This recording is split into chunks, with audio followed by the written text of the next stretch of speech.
नमस्कार दोस्तों, मैं विकास मल्होत्रा स्वागत करता हूं आपका लाल किताब एस्ट्रो सेंटर चैनल पर। हिंदू धर्म में वैदिक परंपरा के अनुसार अनेकों रीति रिवाज, व्रत त्योहार और परंपराएं मौजूद हैं। गर्भ धारण से लेकर मृत्यु परांत तक अनेक प्रकार के संस्कार किए जाते हैं। अंत्येष्टि को अंतिम संस्कार माना जाता है, लेकिन अंत्येष्टि के पश्चात भी कुछ ऐसे कर्म होते हैं जिन्हें मृतक के संबंधी विशेषकर संतान को करना होता है, और श्राद्ध कर्म उन्हीं में से एक है। वैसे तो प्रत्येक मास की अमावस्या तिथि को श्राद्ध कर्म किया जा सकता है, लेकिन भाद्रपद मास की पूर्णिमा से लेकर अश्विन मास की अमावस्या तक पूरा जो पखवाड़ा है वो श्राद्ध कर्म करने का विधान है, जिसे पितृपक्ष के नाम से जाना जाता है। इसमें अपने पूर्वजों के प्रति श्रद्धा प्रकट करने के पर्व को ही हम श्राद्ध कहते हैं। और पितृपक्ष प्रारंभ हो चुका है 20 सितंबर से, और ये 6 अक्टूबर तक चलेगा। दोस्तों, पितृपक्ष एक ऐसा अवसर है जिसमें आप छोटे छोटे उपाय करके और श्राद्ध कर्म को ठीक से करके अपने पितरों की कृपा प्राप्त कर सकते हैं। हमने इस विषय पर एक वीडियो ऑलरेडी शेयर किया हुआ है, जिसका लिंक डिस्क्रिप्शन बॉक्स में दिया हुआ है। आप वो वीडियो जरूर देखें। उसमें कुछ उपाय जो आप कर सकते हैं इस पितृपक्ष में, उस उपायों के बारे में बात की हुई है। आज के इस वीडियो में मैं कुछ ऐसे संकेतों पर बात कर रहा हूं कि जो अगर आपको मिलते हैं नियमित तौर से, कुछ ऐसे संकेत आपके पितृ आपको जरूर देते हैं, जिससे पता चलता है कि क्या आपके पितरों की आपके ऊपर कृपा है या नहीं। अगर तो आपके पितरों की आपके ऊपर कृपा है तो बहुत अच्छी बात है। आप बाकी सारे श्राद्ध कर्म और बाकी उपाय तो आप करते ही रहें। अगर किसी तरह से आपको कोई ऐसा संकेत मिलता है जिससे आपको ये पता चलता है कि आपके पितृ आपसे रुष्ट हैं या आपके पितरों की कृपा आपको नहीं प्राप्त हो पा रही, तो आप उसके लिए उपाय जरूर करें। सबसे पहले बात कर रहा हूं कुछ ऐसे संकेत जो अगर आपको मिलते हैं तो पता चलता है कि पितृ आपसे प्रसन्न है।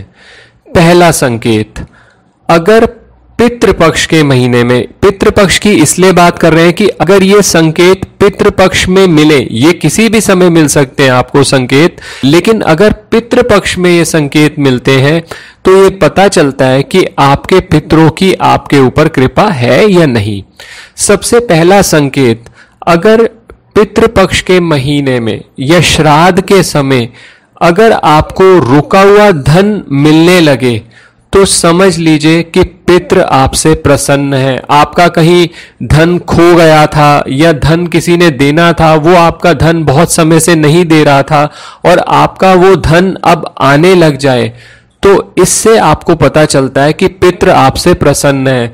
बहुत बार ऐसा भी होता है कि कहीं से अचानक धन की प्राप्ति हो जाए जो आपने सोचा भी नहीं था, तो वो भी पितरों के प्रसन्न होने का संकेत है।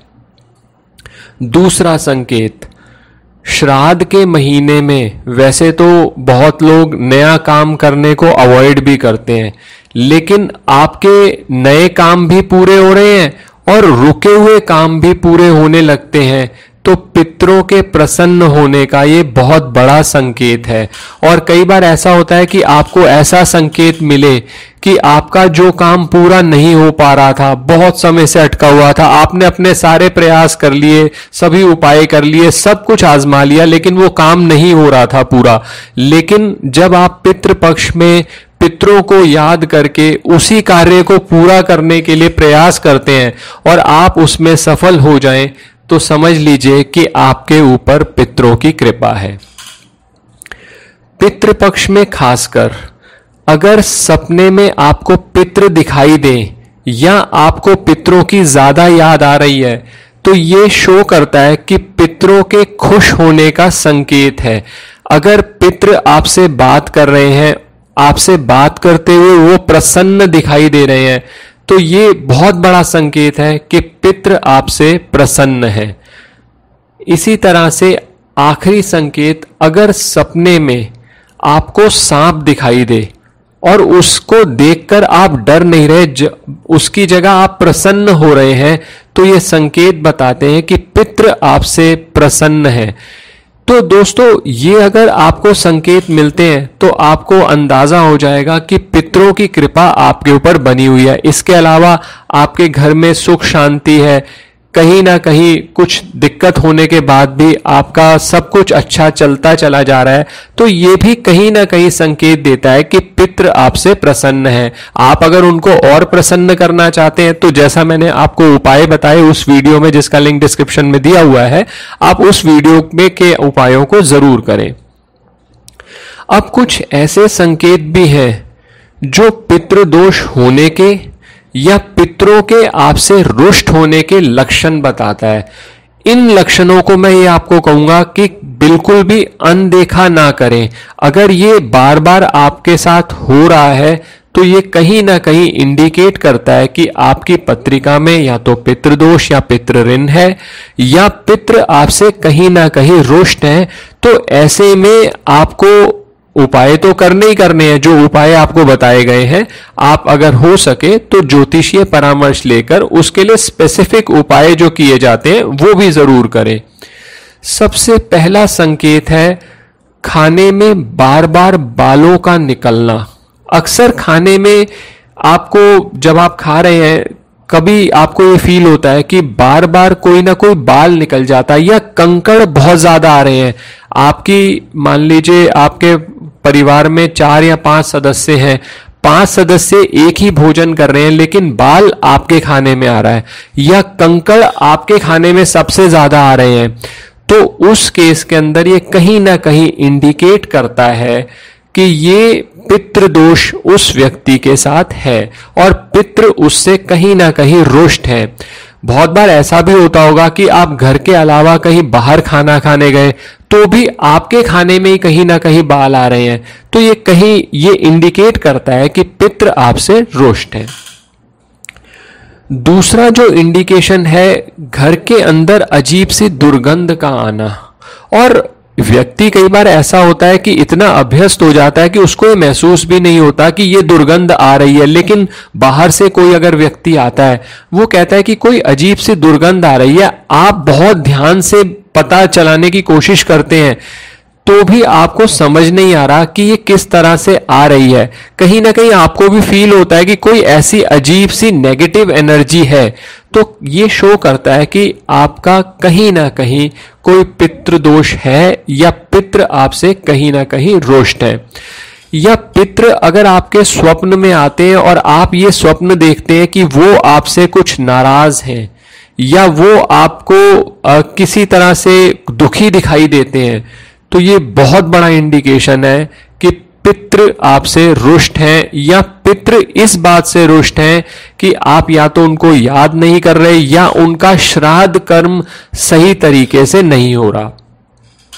एक और बहुत बड़ा इंडिकेशन है कि पितृ आपसे रुष्ट हैं या पितृ दोष आपकी पत्रिका में है।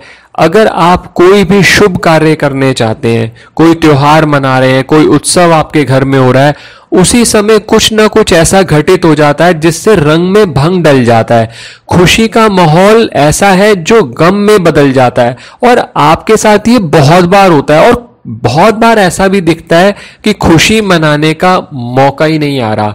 तो ये बहुत बड़ा संकेत है कि पितृ आपसे असंतुष्ट है।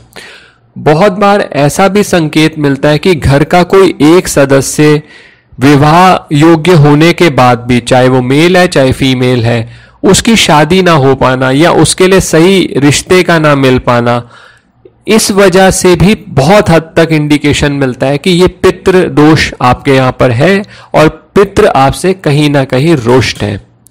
एक और इंडिकेशन है जो पितृ आपसे रुष्ट है उससे मिलता है कि मेडिकल रिपोर्ट में सब कुछ सामान्य होने के बाद भी संतान सुख से आप वंचित हैं। तो इस तरीके से भी आपको एक संकेत मिलता है कि हो सकता है आपकी पत्रिका में पितृदोष हो, या फिर आपके घर के अंदर गृह कलेश बहुत ज्यादा रहता है। पति पत्नी में मनमुटाव रह रहा है, या बच्चे कहना नहीं मान रहे, या संतान के साथ आपको दिक्कतें आ रही हैं, तो ये भी कहीं ना कहीं इंडिकेट करता है कि पितृ ऋण किसी भी तरह का आपके ऊपर है। अगर ऐसे संकेत मिलते हैं आपको तो इसको आप इग्नोर ना करें। सबसे अच्छा रहेगा आप इसके लिए ज्योतिषीय परामर्श लें ताकि अपनी पत्रिका के हिसाब से उपाय किए जा सके। प्लस जो श्राद्ध कर्म में, जो इस श्राद्ध कर्म है, एक तो वो ठीक से करें, और पितृपक्ष में जो उपाय बनते हैं मैंने बहुत डिटेल में डिस्कस किया हुआ है। ये वीडियो का लिंक आपके डिस्क्रिप्शन बॉक्स में दिया हुआ है, आप उस वीडियो में दिए हुए उपायों को जरूर करें। ये एक अनूठा अवसर है 15 दिन का, जिसके अंदर जो ये आपको प्रॉब्लम्स बार बार आ रही हैं और ये प्रॉब्लम्स बढ़ती चली जाती हैं, और ये फिर प्रॉब्लम्स आपके रोजमर्रा में, चाहे आपके नौकरी में, व्यवसाय में, या आपके घर की सुख शांति को कहीं ना कहीं भंग करती हैं। तो दोस्तों ये उपाय आप जरूर करें। और अगर आपने अब तक हमारा चैनल सब्सक्राइब नहीं किया या आप इस चैनल पर नए हैं तो इसे ज़रूर सब्सक्राइब कर दें। किसी भी तरह के ज्योतिषीय परामर्श के लिए आप हमारी वेबसाइट्स पर विजिट करके अपॉइंटमेंट बुक कर सकते हैं। धन्यवाद दोस्तों।